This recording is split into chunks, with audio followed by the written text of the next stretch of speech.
C'est une nouvelle édition de l'Info Scientifique. Mesdames et messieurs, bonsoir et bienvenue. Mais avant de le démarrer, voici les sommaires. L'association des professeurs de l'Université pédagogique nationale, la PUPEN en sigle, a décidé de poursuivre son mouvement de grève et refuse de voir les cours être dispensés par les chefs des travaux et assistants. En assemblée générale, le 19 août dernier, les professeurs membres de cette association n'ont remarqué aucune avancée significative en rapport avec leurs revendications. Ils comptent cette fois-là entamer leur démarche en direction du chef de l'État en dernier rempart. Le ministre de l'Enseignement supérieur universitaire, Thomas Luaka Losenjola, a échangé avec les caucus des élus nationaux de la ville de Kinshasa le mercredi 19 août dernier. Au centre de leurs échanges, la reprise progressive des cours dans les universités et instituts supérieurs de la capitale et l'application des mesures barrières contre la Covid-19 dans ces établissements.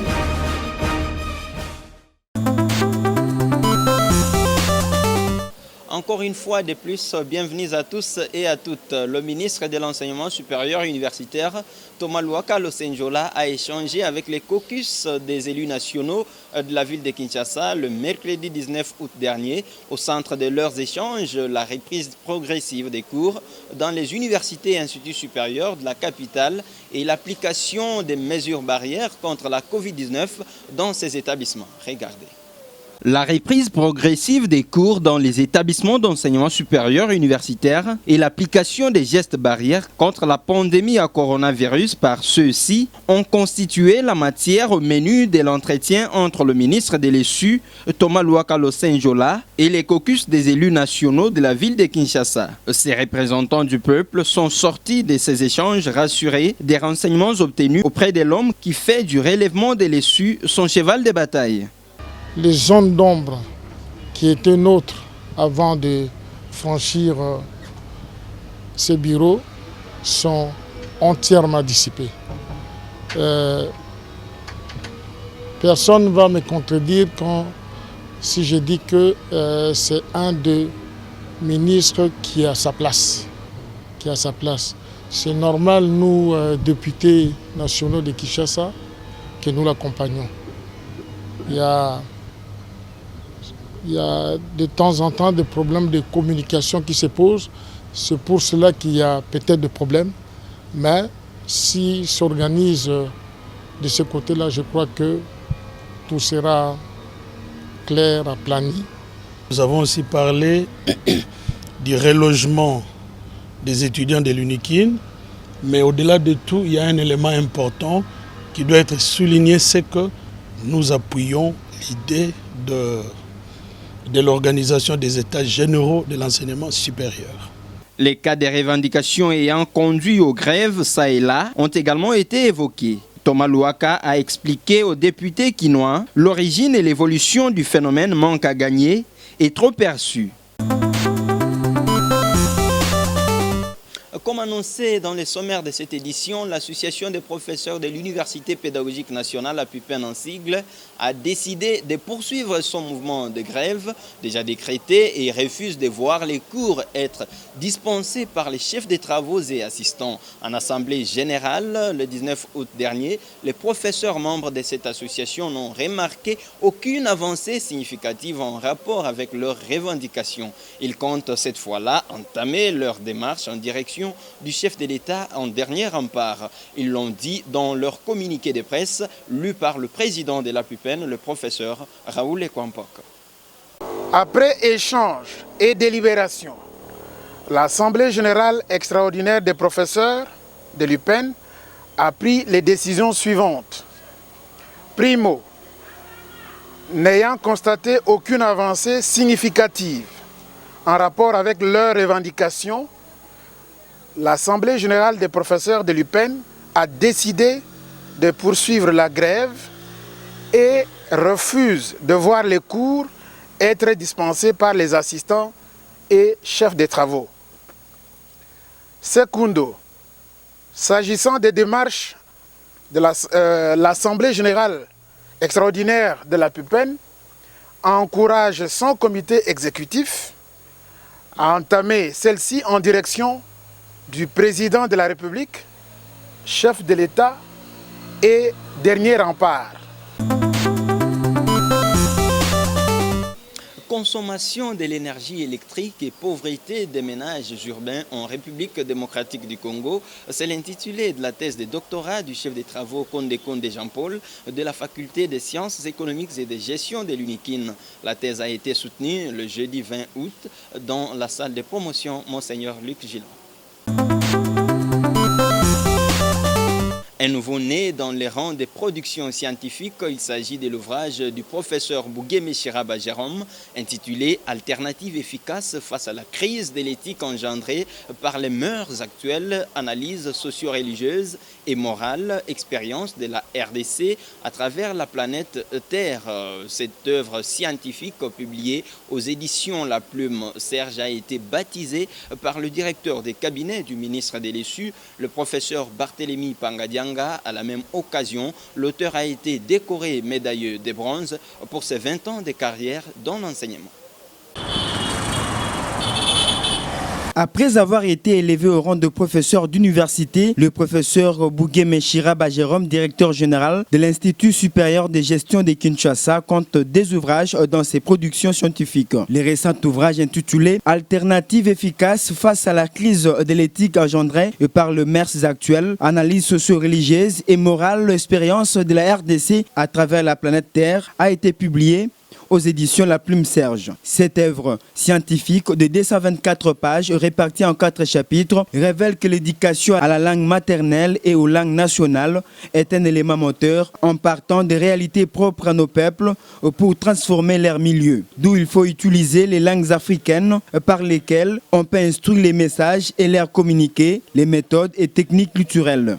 Dans le secret du cosmos, au nom de cette moralité efficace, je vous baptise et vous souhaite plein succès dans l'univers littéraire et scientifique de notre pays et de l'humanité tout entière. À la même occasion, l'auteur a été décoré médaillé de bronze et par le représentant de la chancellerie des ordres nationaux pour avoir totalisé 20 ans de carrière dans l'enseignement. La cérémonie s'est déroulée en présence d'un des conseillers du chef de l'État et du directeur de cabinet du ministre de l'Essu et tant d'autres invités des marques.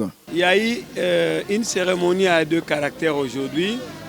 Le premier, c'est que je venais d'être décoré en médaille de bronze pour avoir fait 20 ans d'enseignement supérieur et universitaire, parce que j'ai commencé à enseigner à l'université à l'an 2000. Nous sommes en 2020. C'est pourquoi je suis décoré en médaille de bronze, en attendant la médaille d'argent à 25 ans et la médaille d'or à 50 ans. La deuxième, comme tout professeur d'université, je viens de publier un ouvrage qui a été baptisé aujourd'hui et j'en suis fier. J'encourage les collègues professeurs à perpétuer la recherche en publiant, surtout dans le cadre de la recherche fondamentale. J'ai saisi cette opportunité pour remercier toute la hiérarchie de la République, notamment la présidence représentée par son conseiller. Je remercie le chef de l'État, surtout pour les efforts qu'il fait pour l'enseignement, en rendant par exemple l'enseignement fondamental gratuit et en encourageant l'enseignement supérieur. Je profite également pour remercier son Excellence, Monsieur le ministre de l'Enseignement supérieur, qui s'est fait représenter par les directeurs des cabinets via les représentants des vice-ministres de l'enseignement supérieur.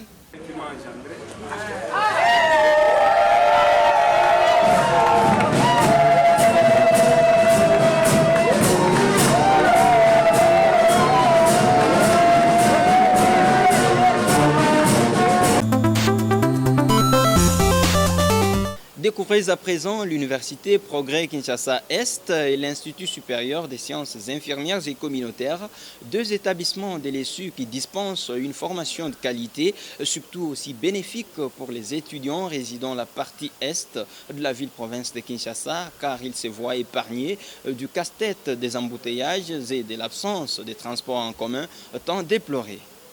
Située à l'est de la ville-province de Kinshasa, l'Université Progrès Kinshasa-Est, PUC en sigle, et l'Institut supérieur des sciences infirmières et communautaires, ISIC, deux établissements agréés par le ministère de l'Enseignement supérieur et universitaire qui offrent une formation de qualité tout en épargnant les étudiants résidant au district de la Tchangou du casse-tête des embouteillages et des transports en commun tant décriés dans ce coin de la capitale. PUC et ISIC disposent d'un cadre majestueux permettant aux apprenants de réfléchir en toute quiétude des laboratoires et bibliothèques pour des recherches appropriées. Et pour se démarquer des autres, PUC dispose d'un grand patrimoine forestier servant de milieu didactique pour ses étudiants, en particulier ceux de la faculté de l'environnement. Avec le cas de la pandémie que nous avons, il n'est pas utile que les enfants prennent et franchissent de longues distances, là où ils sont plus exposés à des problèmes de contamination. Mais ils peuvent venir même à pied à une université qui est à proximité, mais de qualité, parce qu'entre les mains des meilleurs enseignants, donc ils peuvent mieux apprendre et concilier la théorie à la pratique et être utiles dans leur milieu. Et au même moment, ça leur permet de vivre dans un milieu, vous voyez l'air ici, c'est sain. Il n'y a pas de pollution, il n'y a pas de quoi, il fait bon vivre ici. Donc le milieu est calme. Donc nous sortons de brouhaha dans la ville de Kinshasa et nous venons dans un milieu avec un calme olympien qui permet aux gens de réfléchir, parce que la réflexion ici, c'est ce qui nous alimente tous les jours. Parce que nous sommes dans ce calme et nous pouvons réfléchir facilement. Et l'étudiant peut habiter ces milieux où les maisons coûtent moins cher. Donc il peut se mettre en groupe d'étudiants, le nombre de 5 ou de 6, et ils peuvent se retrouver à deux maisons qui coûteraient $20 le mois ou $25 le mois. Ils peuvent se retrouver au nombre de 5. Donc ils peuvent, sans payer un transport, ils sont à proximité de l'université, ils viennent, ils apprennent sans aucune difficulté. Et il faut dire que, en attendant effectivement ce travail qui est en train de faire, que vous avez vu d'ailleurs. Et puis, ajouter à cela les problèmes alimentaires. Nous sommes dans une contrée urbano-rurale, ce qui fait que tout ce qu'il y a comme légumes, tout ce qu'il y a comme poissons, tout ce que vous voulez, ici, ça coûte moins cher. Donc ces enfants, avec une petite bourse, peuvent vivre ici, bénéficier de meilleures conditions, bien manger et être dans de meilleures conditions. Donc ils sont loin des vacarmes de la ville, ils sont dans un milieu qui s'y apprête et ils peuvent vivre ici, étudier dans toutes les conditions les meilleures, tout en recevant une instruction effectivement de qualité. Plusieurs facultés sont organisées à l'Université Progrès Kinshasa-Est, notamment la faculté des droits, la faculté des sciences économiques et de gestion, la faculté d'environnement, ainsi que la faculté des sciences informatiques. Quant à l'Institut supérieur des sciences infirmières et communautaires, vous y trouverez comme section les sciences infirmières, le laboratoire, la pédiatrie et la kinésithérapie. Vouliez-vous bénéficier d'une bonne formation? PUC et ISIC ouvrent leurs portes à toute personne désireuse de se renseigner pour s'informer davantage. Nos adresses: entrée BAT, avenue Anem 53, Bibois, commune de Lancélé. Téléphone: plus 243 82 39 78 132. Hâtez-vous. Il vient d'être publié un nouveau numéro du bulletin de l'Observatoire des sciences sociales sur la Covid-19. Pour ce 5e numéro, plusieurs articles intéressants sur la pandémie qui décime la planète Terre sont mis à la disposition des lecteurs. L'Info Scientifique a choisi de vous présenter l'article intitulé « Covid-19, pourquoi la précipitation russe à sortir un vaccin pose problème ». Covid-19, pourquoi la précipitation russe à sortir un vaccin pose problème? C'est un article du 5e numéro du bulletin de l'Observatoire des sciences sociales, paru le 19 août dernier.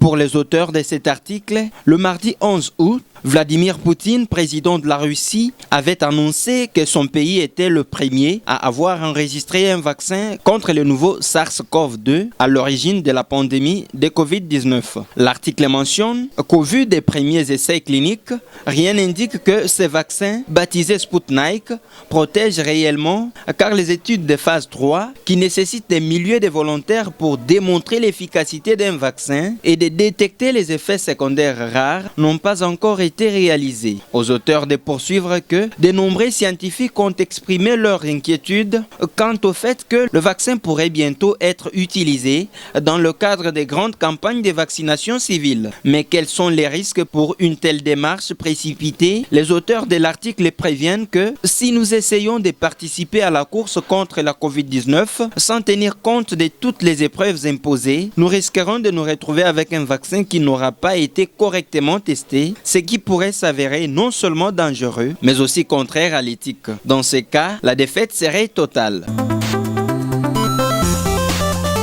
Mesdames et messieurs, nous vous convions à découvrir l'Université chrétienne catholique d'Ouakam, une université de proximité et de qualité qui tient compte des conditions sociales de la population congolaise en ce qui concerne les frais académiques.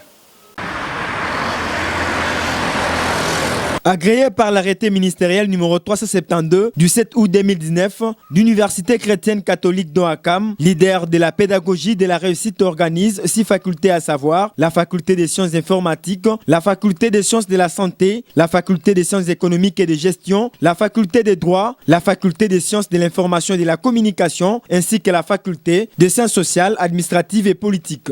Pas de soucis pour les frais académiques.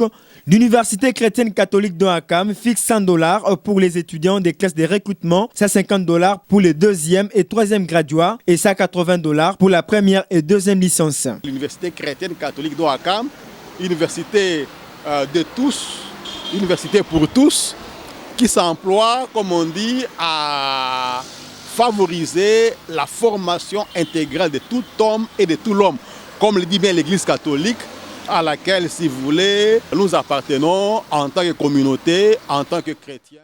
Ici, les cours sont dispensés par le professeur d'université reconnu par l'État congolais et sur le plan international. Nos adresses, arrêt dépôt bypass numéro 26, commune de Selembao. Contact plus 243 82 22 71 078.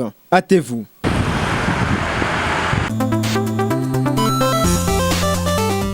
Une page rose dans ce journal. Junior Moulumba, journaliste reporter à l'info scientifique, célèbre son anniversaire de naissance. À cette occasion, l'agence de presse Info Scientifique, à travers son coordonnateur, Jimmy Mouyala, lui souhaite un joyeux anniversaire.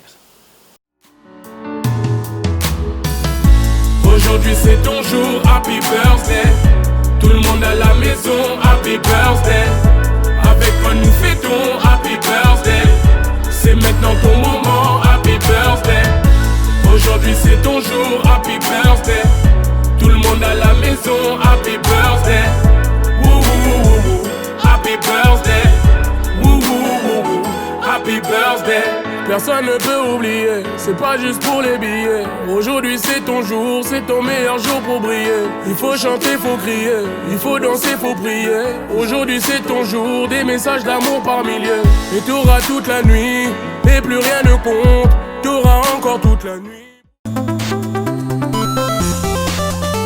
Fin de cette édition de l'Info Scientifique, mais avant de nous quitter, voici l'essentiel à retenir.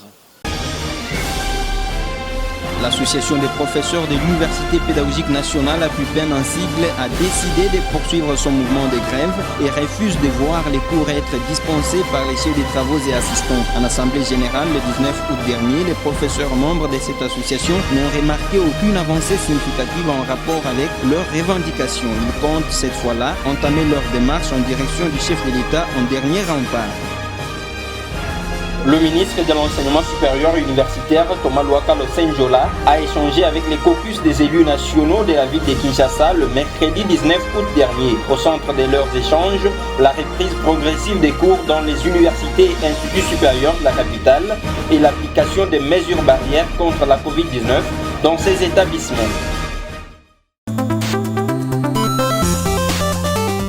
C'est la fin complète de cette édition de l'Info Scientifique. Mais si vous l'avez aimé, dites merci à Rabi Koundé qui était derrière la caméra et qui l'a aussi réalisé pour vous, les tout sous la coordination de Jimmy Mouyala. Quant à moi, je vous retrouve très prochainement, mais n'oubliez pas, l'information reste en continu à travers notre chaîne YouTube Info Scientifique TV. Merci et à la prochaine.